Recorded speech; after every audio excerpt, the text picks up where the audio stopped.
Welcome to our channel. இந்த வீடியோவில் TN TET exam paper 1 and paper 2 prepare பண்ணுறவங்களுக்கான social science questions தான் பார்க்க போகிறோம்.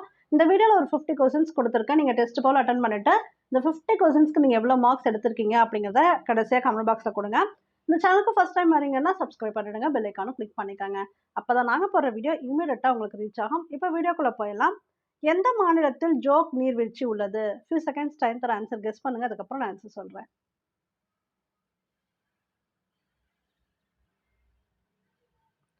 ஜோக் நீர்வீழ்ச்சி இருக்கக்கூடிய இடம் வந்து கர்நாடகா. நீர்வீழ்ச்சி இல்லை சரணாலயம் பற்றி ஒரு கேள்விகள் வந்து கண்டிப்பாக கேட்பாங்க, அதனால பார்த்து வச்சுக்காங்க. எந்த மாநிலத்தில் அதிரப்பள்ளி நீர்வீழ்ச்சி உள்ளது?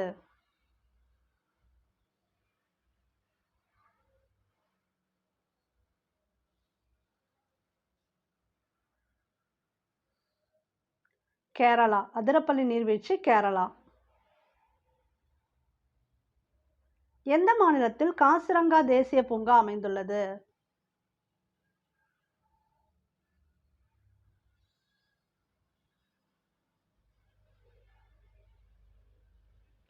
காசிரங்கா தேசிய பூங்கா இருக்கக்கூடிய இடம் வந்து அஸ்ஸாம்.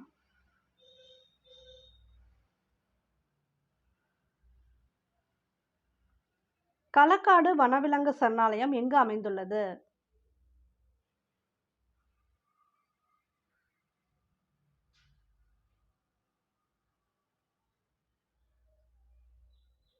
திருநெல்வேலி. களக்காடு வனவிலங்கு சரணாலயம் இருக்கக்கூடிய இடம் திருநெல்வேலி.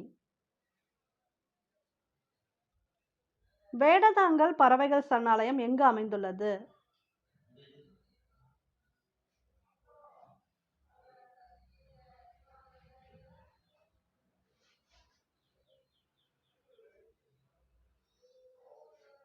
காஞ்சிபுரம். வேடந்தாங்கல் பறவைகள் சரணாலயம் காஞ்சிபுரம்.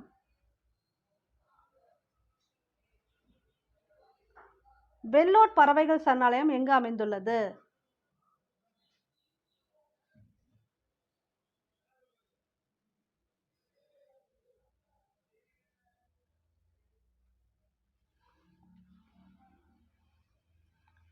வெள்ளோட் பறவைகள் சரணாலயம் இருக்கக்கூடிய இடம் வந்து ஈரோடு. ஓம் கடற்கரை அமைந்துள்ள இடம்?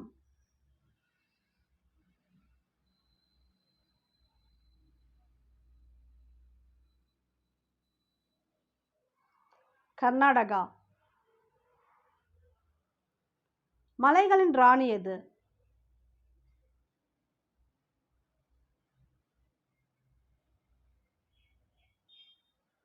ஊட்டி. மலைகளின் இளவரசி எது?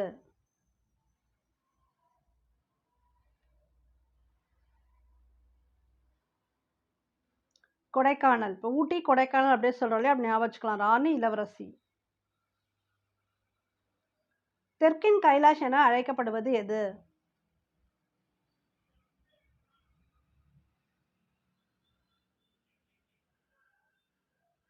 வெள்ளையங்கிரி மலை.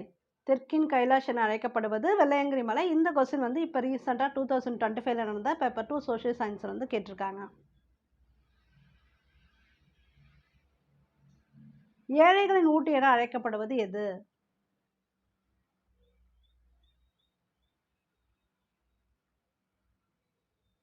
ஏற்காடு தான் ஏழைகளின் ஊட்டி. அப்படியே மேட்ச் பண்ணுங்க.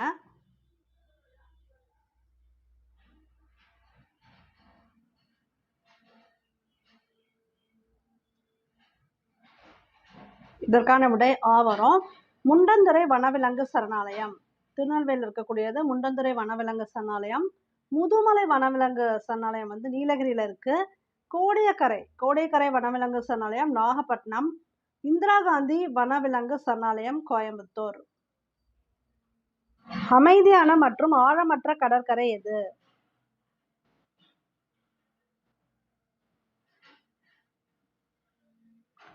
முட்டுக்காடு கடற்கரை. இது இருக்கக்கூடிய இடம் வந்து காஞ்சிபுரம். இது அமைதியான மற்றும் ஆழமற்ற கடற்கரை. எந்த மாவட்டத்தில் ஆகாய கங்கை நீர்வீழ்ச்சி உள்ளது?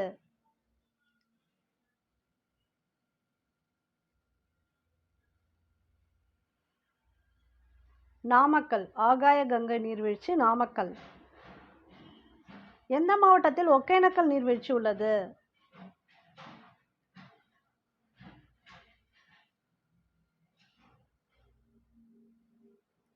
ஒகேனக்கல் நீர்வீழ்ச்சி இருக்கக்கூடிய இடம் தருமபுரி. சுருளி நீர்வீழ்ச்சி டேஷ் என்றும் அழைக்கப்படுகிறது.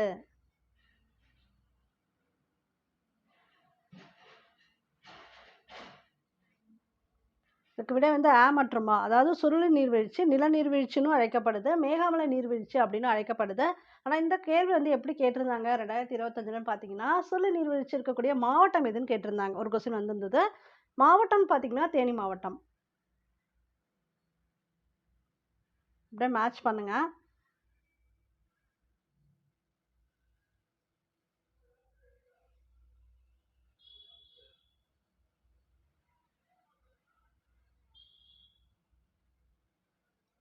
ஸோ இதற்கான விடை ஆ. நைனிடால் உத்தரகாண்ட், டார்ஜிலிங் மேற்கு வங்காளம், அப்படியே டைரக்டாகவே இருக்குது. ஷில்லாங் மேகாலயாவில் இருக்கக்கூடியது ஷில்லாங். சிம்லா வந்து இமாச்சல பிரதேசம். காங்டாக் இருக்கக்கூடிய இடம் வந்து சிக்கிம்.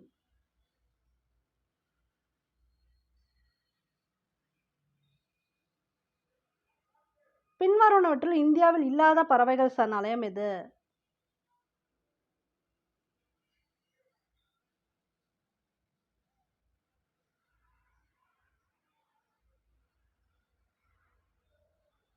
மத்திய பிரதேசத்தில் உள்ள கன்ஹா.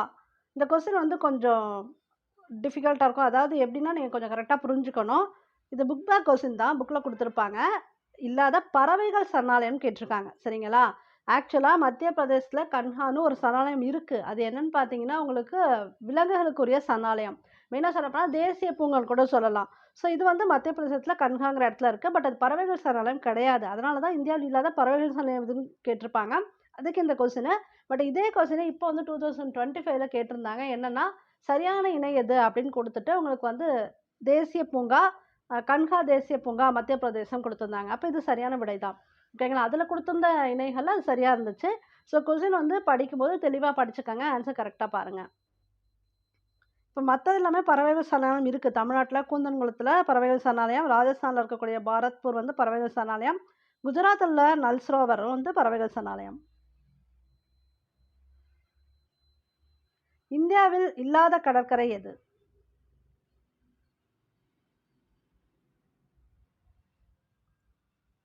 மியாமி. கோவா, கோவளம், கொச்சி இதெல்லாம் இந்தியாவில் இருக்கக்கூடியது. இல்லாதது எதுன்னு பார்த்தீங்கன்னா மியாமி. அலையற்ற கடற்கரை எது?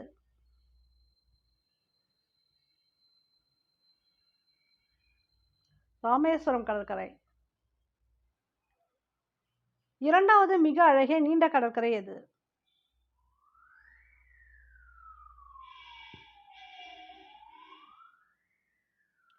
சென்னை மெரினா கடற்கரை தான் இரண்டாவது மிக அழகிய நீண்ட கடற்கரை.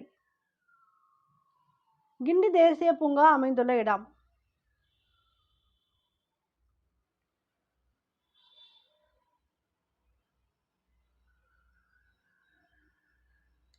சென்னை. இது கரெக்டாக மேட்ச் பண்ணுங்க. இந்த மேட்ச்லேருந்து கூட 2-3 கொஸ்டின் இப்போ 2025ல் கேட்டிருந்தாங்க.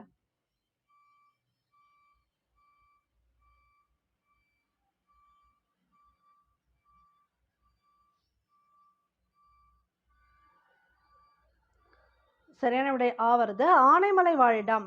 ஆனைமலை வாழிடம் வந்து உயர் விளிம்பு. இது கேட்டிருந்தாங்க. குரங்கு அருவி. குரங்கு அருவி கோயம்புத்தூர், டார்ஜிலிங் மேற்கு வங்காளத்தில் இருக்கக்கூடியது. இயற்கையின் சொர்க்கம் கேட்டிருந்தாங்க. மேட்ச்லேயே கொடுத்துருந்தாங்க. இந்த ஆனைமலை வாழிடமும் இயற்கையின் சொர்க்கம் மேட்ச்லேயே கேட்டிருந்தாங்க. இயற்கையின் சொர்க்கம் எதுன்னு பார்த்தீங்கன்னா ஜவ்வாது. அடுத்து அகுதா கடற்கரை கோவா. எந்த மாவட்டத்தில் குற்றாலம் நீர்வீழ்ச்சி அமைந்துள்ளது?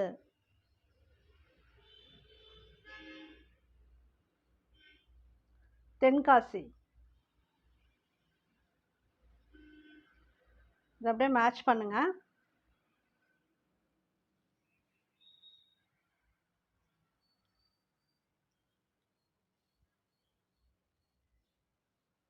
ஸோ இதற்கான விடை ஆ. கிர் தேசிய பூங்கா வந்து குஜராத். தெரிஞ்சுக்கங்க. கிர் வந்து அடிக்கடி கேட்பாங்க. கிர் தேசிய பூங்கா குஜராத். ராந்தம்பர் தேசிய பூங்கா ராஜஸ்தானில் இருக்குது. சுந்தரவன தேசிய பூங்காவும் ஃபேமஸ் தான். சுந்தரவன தேசிய பூங்கா எங்கன்னு பார்த்தீங்கன்னா மேற்கு வங்காளம். அடுத்து கார்பெட் தேசிய பூங்கா உத்தரகாண்ட். பெரியார் தேசிய பூங்கா அடிக்கடி கேட்பாங்க. இந்த பெரியார் தேசிய பூங்கா இருக்கக்கூடிய இடம் கேரளா. நம்ம வந்து இந்த மேட்ச்சில் கொடுக்கும்போது தமிழ்நாட்டில் பார்த்துட்ருப்போம். ஆக்சுவலாக கேரளாவில் இருக்கக்கூடியது தான் பெரியார் தேசிய பூங்கா.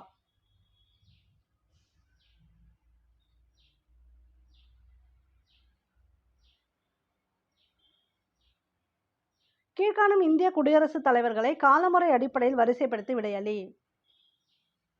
இந்த ஏபிசிடி ஆர்டரில் இது ஃபர்ஸ்ட்லேருந்து யார் வருவாங்கன்னு பாருங்கள். குடியரசுத் தலைவரில்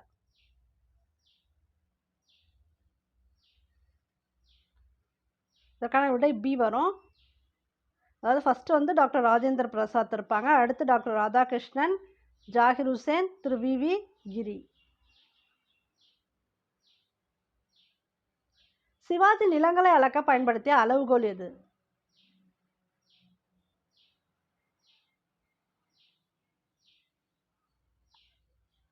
காதி. சிவாஜி நிலங்களை அளக்க பயன்படுத்திய அளவுகோல் காதி. டிஎன்டெட் எக்ஸாம் ப்ரிப்பேர் பண்ணுறவங்களுக்கான ஸ்டடி மெட்டீரியல் எங்ககிட்ட அவைலபிளாக இருக்குது. தேவைப்படுறவங்க இந்த நம்பரை காண்டாக்ட் பண்ணுங்கள். என்ன இருக்குது அப்படிங்கிறத நான் டீட்டெயிலாக சொல்லிடுறேன். அதாவது உங்களுக்கு ப்ரீவியஸ் கொஸ்டின் பேப்பர் 2 2012லேருந்து கொஸ்டின் பேங்க் இருக்குது. 2012 to 2025 இப்போ நடந்த எக்ஸாம் வரைக்குமே உங்களுக்கு கொஸ்டின் பேங்க் கிடைக்கும். தமிழ், இங்கிலீஷ், சைக்காலஜி, சயின்ஸு, அது இல்லாமல் சோஷியல் சயின்ஸ் கிடைக்கும். இப்போ தமிழ், இங்கிலீஷ், சைக்காலஜி பொறுத்த வரைக்கும் 780 கொஸ்டின்ஸ் வரும். ஒவ்வொரு சப்ஜெக்ட்டுக்குமே 780 கொஸ்டின்ஸ் வரும். ஏன்னா 2012லேருந்தே உங்களுக்கு கொஸ்டின் பேப்பர் கிடைக்குது இல்லையா? ஸோ வேறு எங்கேயுமே நீங்கள் வந்து தேட வேணாம். வித் ஆன்சர் கீயோட கொடுத்துருக்கோம். 12, அதுக்கப்புறம் 13, 17, 19, 25, 23ல் பார்த்தீங்கன்னா நிறைய எக்ஸாம் நடந்திருக்கும் மார்னிங், ஆஃப்டர்நூன். ஸோ அதனால் கொஸ்டின் பேங்க் வந்து அதிகமாகவே இருக்கும். தமிழில் 780, இங்கிலீஷில் 780 கொஸ்டின்ஸ் கிடைக்கும். சைக்காலஜியில் 780 கொஸ்டின்ஸ் கிடைக்கும். சயின்ஸில் பார்த்தீங்கன்னா ஒரு 510 கொஸ்டின்ஸ் கிடைக்கும். ஏன்னா இது மேக்ஸ் கம்பைன் ஆகும் இல்லையா? அதனால் 510 கொஸ்டின்ஸ் தான் இருக்கும். சோஷியல் பொறுத்த வரைக்கும் உங்களுக்கு 900 கொஸ்டின்ஸ் கிடைக்கும். நிறைய பேர் வந்து இப்போ சோஷியல் தான் கேட்டுட்ருக்கீங்க. சோஷியல் வந்து ஒரு 900 கொஸ்டின்ஸ் கிடைக்கும். இப்போ லாஸ்ட் மினிட்ல நீங்கள் ரிவிஷன் பண்ணுறதுக்கு கண்டிப்பாக யூஸ்ஃபுல்லாக இருக்கும். இது இல்லாமல் உங்களுக்கு ஃபுல் சைக்காலஜி மெட்டீரியலுமே தனியாக கிடைக்கும். தேவைப்படுறவங்க இந்த நம்பரை காண்டாக்ட் பண்ணி வாங்கிக்காங்க. நம்ம தேசிய கொடியில் இடம்பெற்றுள்ள டேஷ் சக்கரம் அசோகர் நிறுவிய சாரநாத் கட்டூனில் உள்ள முத்திரையிலிருந்து பெறப்பட்டது.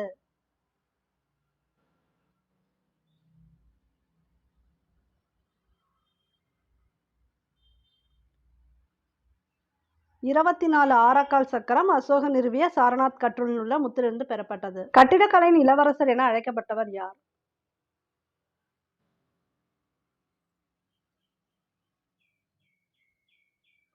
ஷாஜஹான். கட்டிடக்கலையின் இளவரசர் வந்து ஷாஜஹான்.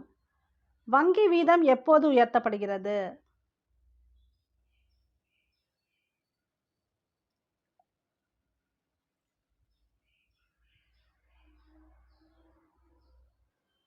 பணவீக்கத்தின் போது வங்கி வீதம் உயர்த்தப்படுகிறது. புதிய பொருளாதாரத்தின் தந்தை என்று அழைக்கப்படுபவர் யார்?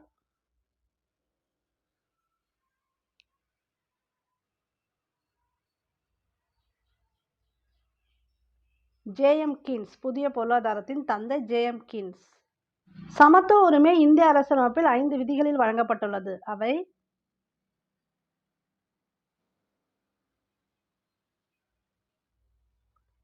விதி 14லிருந்து விதி 18 வரை. இந்த கேள்வி 2021 ரிப்பீட் ஆச்சு. இது வந்து ப்ரீவியஸ் இயர் கொஸ்டின் இப்போ நான் கொஞ்சம் மிக்ஸ் பண்ணி கொடுத்துருக்குது. ஸோ இந்த கொஸ்டின் அப்படியே வந்திருக்கு பாருங்கள். விதி 14லேருந்து விதி 18 வரை வந்து சமத்துவ உரிமை பற்றி குறிப்பிடப்பட்டிருக்கும். இந்திய யூனியனின் உண்மையான அதிகாரமுடைய தலைவர் யார்?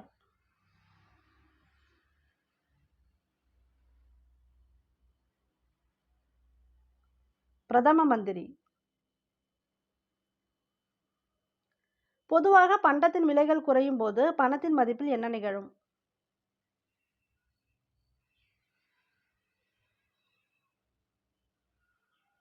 பணத்தோட மதிப்பு வந்து உயரும். பொதுவாக பண்டத்தின் விலை குறையிறப்ப பணத்தோட மதிப்பில் வந்து பார்த்தீங்கன்னா உயர்வு வரும்.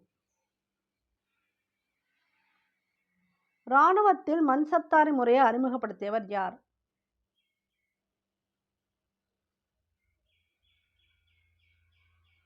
அக்பர். மன்சப்தாரி முறை அக்பர். இண்டிகா என்ற நூல் எந்த நகரத்தின் நிர்வாகத்தை பற்றி குறிப்பிடுகிறது?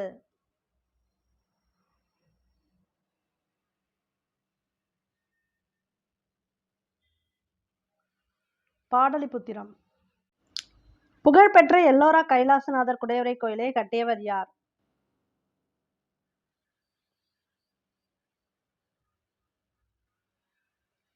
முதலாம் கிருஷ்ணர். எல்லோரா கைலாசநாதர் குடைவரை கோயிலை கட்டியவர் முதலாம் கிருஷ்ணர். உலக வன நாள்.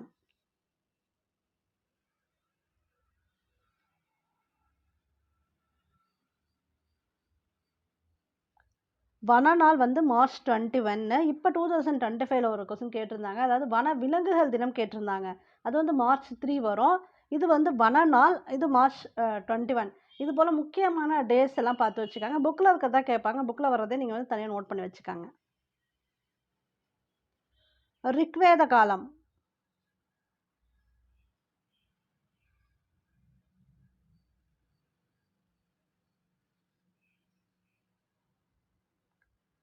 கிமு 1500, கிமு 1000. முக்குரத்து தேசிய பூங்கா அமைந்துள்ள மாவட்டம்.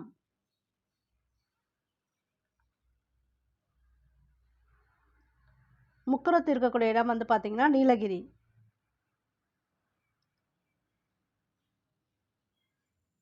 பத்து நபர்களில் ஒவ்வொரு 6ஆம் நபரும் டேஷை சார்ந்தே வாழ்கின்றனர். எந்த துறையை சார்ந்து வாழ்றாங்க?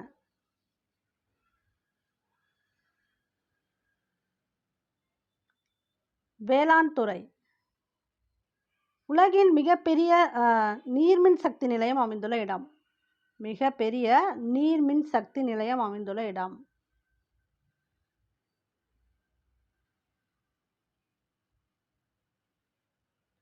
முப்பள்ளத்தாக்கு அணை. டேஷ் அடுக்கில் சூரிய கதிர்கள் மின் செறிவூட்டப்படுதல் ஏற்படுகின்றது.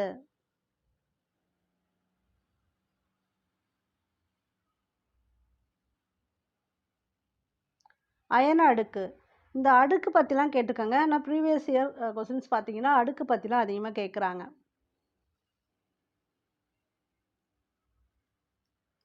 பிரிட்டிஷ் இந்தியாவின் முதல் தலைமை நீதிபதியாக இருந்தவர்.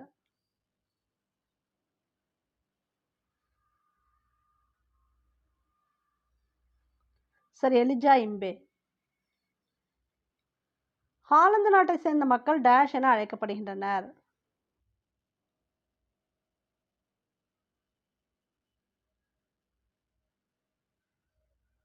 டச்சுக்காரர்கள் தான் ஹாலந்து நாட்டை சேர்ந்த மக்கள். ஒரே அளவுடைய மழையளவை கொண்டிருக்கும் பல இடங்களை இணைக்கும் கற்பனை கோடுகளுக்கு டேஷ் என்று பெயர்.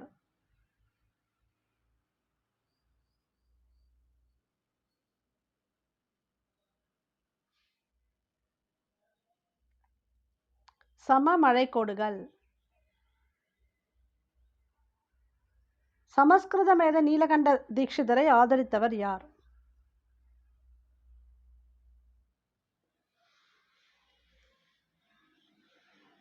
திருமலை நாயக்கர். சமஸ்கிருத மேத நீலகண்ட தீட்சிதரை ஆதரித்தவர் திருமலை நாயக்கர். கோடையில் வெப்பம் கடுமையாகவும் குளிர்காலத்தில் குளிர் கடுமையாகவும் நிலவும் காலநிலை.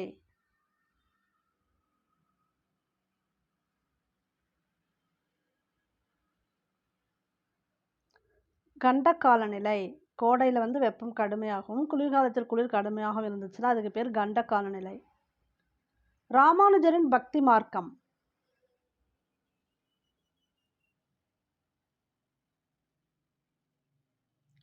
விசிஷ்டாத்வைதம். மாநிலங்களவை கூட்டங்களுக்கு தலைமையேற்று நடத்துபவர் யார்?